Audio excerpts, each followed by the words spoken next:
So this video was supposed to come out in April. April!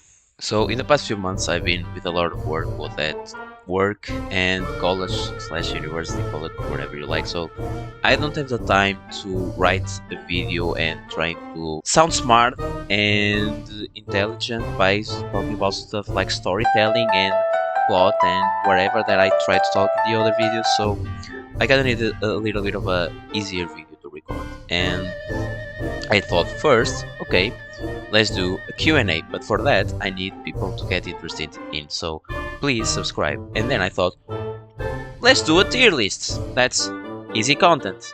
So I thought about talking about the NXT Call that happened during like 2023, 2024, since the 2023 draft till the 2024 draft, not including those ones, not including the likes of Carmelo, Braun, and whatever, because they've been on the main roster board very few times.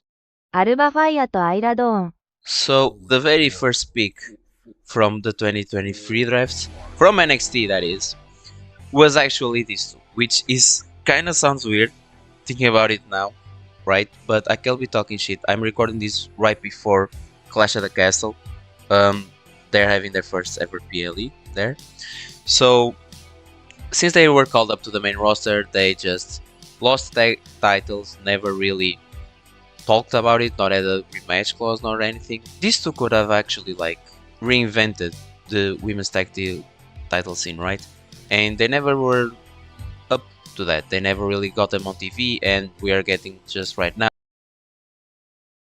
So this is me from the future after Clash at the Castle, and I just want to say that the things that I said in the original recording doesn't really apply because Alba and Nile actually won without me ever thinking they could do that, and I think the majority of the people. So what I say on the original recording doesn't really apply. So I can go back and change where I placed them originally, but it is what it is. They're standing deep. インディ・ハートウェル。 Indy kind of had an unfortunate time when she was called up because she was called up when she was injured. She finally got the NXT title that she's been pursuing for years at this point in time, and then she got injured right away. And then when she was called up, she didn't actually have like a debut till some months later. So yeah, but the thing about her is that she's getting TV time. Since her heel turn with Candice, she kind of been a little bit relevant. She had some kickoff matches in PLE, so I don't see her as a star that could actually like come and straight away go to the main event scene. And so I think she having regular TV time is already good, and I'm putting it at C. アポロ乗組員。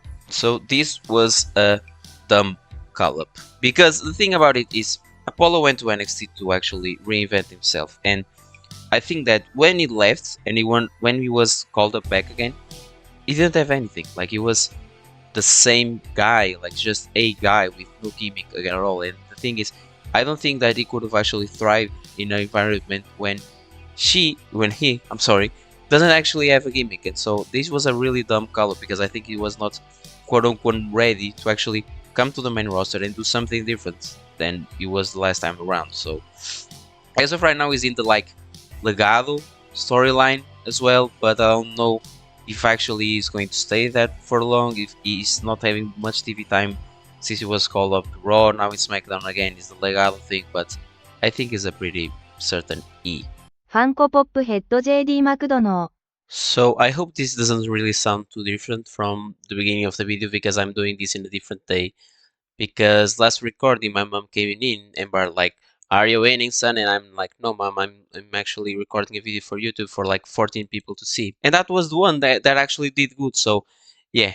So now talking about JD. So JD was actually a pretty smart call up in my opinion because first off, he goes into the main roster and he has an early feud with Ziggler to kind of put him over a little bit.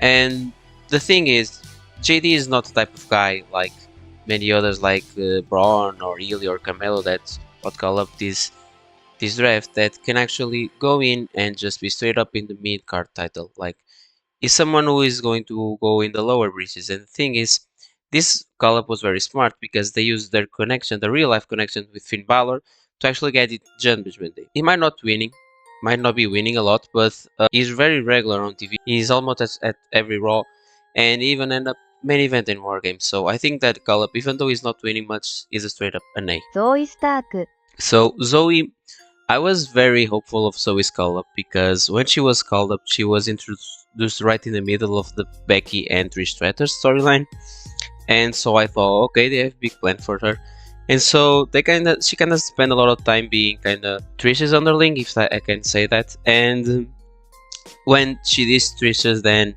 she actually went on to the Fatal 5-Way at Crown Jewel and the singles at Survivor Series. Even though she didn't win any of those, I think that she had been given regular time. Now she's in a tag team with Shayna Baszler, and she even ended up having a match at Clash of the Castle. So I think that even though she is not going straight away to the world title picture, she's close, and I think that her call-up was a good call-up. So I'm going to give her a B.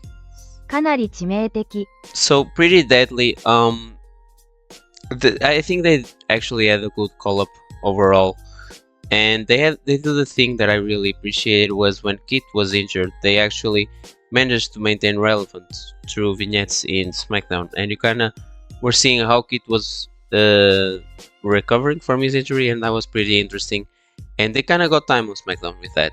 So they had a few with the Brutes. They actually have not been on TV recently, even though they won against KO and Randy Orton some weeks before WrestleMania. I think, or was it after WrestleMania? I don't remember, but they have been given some major wins. I think that even though they are not being really regular, it was a good call up all in all. So I'm going to give it a C. 刀チャンスとケイデン・カータ So they were actually what I thought these two would have been, because they actually revolutionized a little bit of the women's tag team scene in Raw, and they ended up having some TV time. They actually had the championship for 38 days, which I think it was a good call-up. All in all, it was a good call-up. It's probably the worst division that WWE has, the women's division, the tag division that is, and I think they actually get a little bit of fire when they were called up. So the time that they actually spent with the women's championship for me was interesting until losing it to Kabuki Warriors. So I think that they revitalized a little bit of the women's tag scene, and so I'm going to give it a B. キャメロン・グライムス、 I can't say much about Grimes. He isn't really on with WWE right now, so I think you can see where is he going to be placed. And the only thing that he did on main roster was having a little short feud with Corbin that he actually buried him. So yeah, at this point I can't really say nothing is not with WWE, so it's an E. グレーソン・ウォーラ So when Waller was called up, I thought that they actually were going to see him as someone more like of the Miz, someone who actually can get people annoyed in the mic, but actually lose a lot. And the thing about it is, it was not that at all. So they actually put a lot of trust in Waller. They actually got him a segment in Cena's return at Money in the Bank, and he actually got segments in a lot of pay-per-views. He got segment also in Payback. I think that he actually announced Jey Uso's switch to Raw, and he had a segment at Elimination Chamber with Seth and Cody to hype up the main event. So I think that they actually put a lot of trust in him. He might not wrestle a lot, he's wrestling more recently, and he actually had a thing, he actually was champion at WrestleMania with Austin Theory, so you can't really say more. I think he's one of the very few that actually deserves an S on this list. ー、インダス・シャー、 So I can't really say anything that they've done in the main scene. I think they actually were called up and never had like a plan for them. I can name zero rivalries, so it's an E. オデッセイ・ジョーンズ、 I was going to try to do a joke that no one else did at this point, but I don't think I can, so I'm actually just going to shut up and put it at E. ドラゴン・リー、 So Dragon, this one is a really difficult one because it was called up in October just by surprising someone at SmackDown, I think it was. So it was not, he didn't even have a full year on NXT. I don't think he needed it because he was actually a star before joining the WWE, but yeah. So the thing is, this is a difficult one because he gets called up, he has a match at Survivor Series, and I go like, what? They give him a match at Survivor Series right away against Santos, even though he lost, like it's a match at Survivor Series, right? And then he actually kind of goes back to NXT to be North American champion for 31 days. He doesn't appear on the Rumble, and I'm like, eh. And I don't really know how close we were to realistically having Dragon Lee at WrestleMania against pairing up with Rey Mysterio against Dominic and Santos. It is a weird one. It kind of goes a little bit up and down, and I can't really say what I think. Like as a performer, he's an S tier, like that's for sure. But I think because of the Survivor Series stuff and the fact that he spent a lot of time with NXT to kind of get the North American title scene going, I'm going to give it an A. クリードブラザーズとアイビーナイル。 Okay, this is actually the third time that I'm recording this because this time my neighbor decided that his biggest hobby is being Bob the Builder. So let's just continue with the Creed brothers and Avinal. So I can have a boomer complaint about this, about call-ups in general in WWE, and that is when they are done in between the Survivor Series pay-per-view and Royal Rumble, because at this time you are not going to be focused on new upcoming talent. You are going to be focused on already established teams and established talent. That is going to be the main focus coming in the WrestleMania, individual WrestleMania. I think they suffered a little bit from this. They actually had a victory over the Alpha Academy early on, but then the focus was not on hers. It was in like Miz and Truth. It was in DIY, you know. And the thing is, they were kind of left behind, and so now I can be talking shit because we know that I have plans for Chad Gable to kind of pick up the Creed brothers, but as of right now, nothing really happened. Ivy had something interesting going up with Maxine that got a little bit of TV time, and so I'm actually going to put these three in third spot. タイラー・ベイト。 So the same complaint that I have with Creed brothers and Avinal is that he kind of gets called up in January, doesn't even appear at the Rumble as well. I thought he was going to fail on the main roster after like 7 years on NXT. They actually were really logical with Tyler Bate, and they put him in a storyline with Pete Dunne, kind of to make Pete Dunne remind himself who he is. And I was really catch on by that. I think it was a great way to call him up and to actually make him relevant. And they had a rivalry pretty early on with the Deadly, and I thought, okay, that is it. They're not going to actually give them a push before Mania. But the thing is, they do, and they actually gave them a match at Elimination Chamber against Judgment Day. It was a pretty fun match, by the way. And then they actually, I thought they were going to be the ones to get the SmackDown tag team titles. That didn't happen, but I understand why.